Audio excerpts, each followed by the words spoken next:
देखो भाई, सीधी सी बात है, पाकिस्तान है तो सब कुछ है।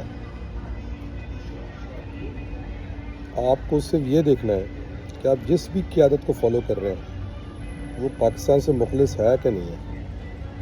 अगर तो वो मुखलिस नहीं है तो वो आपका लीडर नहीं हो सकता। ये फैसला मैंने तो कर लिया था कई साल पहले, और ये फैसला अब आपको भी करना है।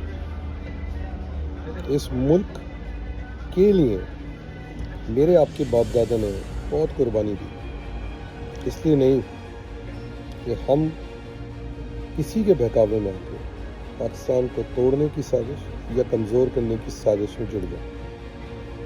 कोई लीडर, कोई आदमी, कोई शख्स मुल्क से बड़ा नहीं हो सकता। फैसला कौम को करना है। हम जैसे लोगों ने तो फैसला कर लिया, पाकिस्तान है तो हम है।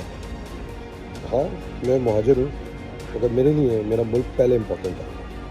और हर वो आदमी जो उस मुल्क को कायम और दायम रखने के लिए कुर्बानी दे रहा है, और इसीलिए हमारी फौज इसका कलीदी किरदार है।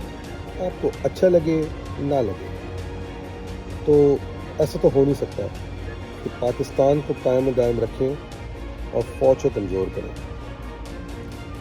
फैसला कर लें कि आप मुल्क के साथ हैं तो आपको पाकिस्तान की फ़ौज के साथ भी होना पड़ेगा। और अगर कोई भी लीडर आपको इन दो के ख़िलाफ़ बहकाने की कोशिश करता है, छोड़ दें उसको।